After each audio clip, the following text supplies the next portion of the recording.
tamers, radio station managers, sidemen, preachers, and hucksters, but had never written them down. Even among the real histories of musicians, the blindnesses, the missing limbs, the lives spent in minds distilled into a 5-note scale and a voice like a buzzsaw, it seemed like too much, yet the telling was so consistent.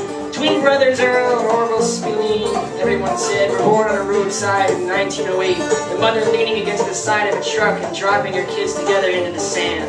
29 years later, they were found dead in the back of a wide car outside a farm at the end of a long, jagged road spiked with unstrung fence posts. Earl stretched across the back seat, Orville across the footwell, all their instruments in the trunk. They'd seen their parents burn in a house fire when they were children, were homeless from then on, traveled with revival tents, circuses, medicine shows from Texas to North Carolina, following the strands of county highways across the rural South. Filled the ears of the Delmores with their music, the Anglins, the Policks, the Monroes, who walked away in a stupor as if still sleeping, still held by dreams that did not settle them. I thought I knew a little about the guitar when I was younger, Alton Delmore said once, but then I heard them pick it and knew I didn't know a thing.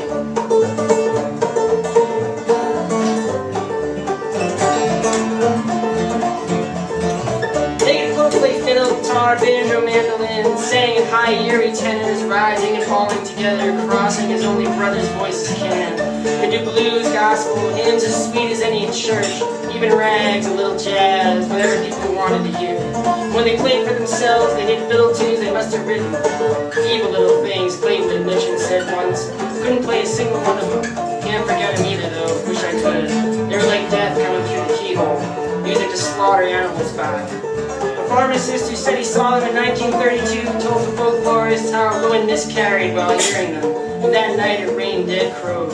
When he was diagnosed with paranoid schizophrenia in 1964, he blamed it on Earl and Orville Spleen. I could feel them taking my brain apart even then, he said. They're like your boogeyman, the folklorist said to a choir of shape-note singers who told them how the Spleens had joined them for one afternoon, left them all better than when they started, better than humbled, a little afraid. No, said the choir director, they're yours. Some of the folklorists thought they were being fed a line. They just want us to leave, they're hoping we'll bite and chase them, they said. As if the Spleen Brothers were the biggest fish. Bigger than Sunhouse, bigger than Skip James. For so long, they were only the stories, and no way to make the historical record match them. Oh, some of the folklorists tried to find the Spleen's kin. Birth certificates, records of house fires, anything. Found nothing. See, the Celtic said, they don't exist. How do you know, said a mechanic. Nobody gets born without somebody knowing about it. It's the way this country's run, the folklorist said.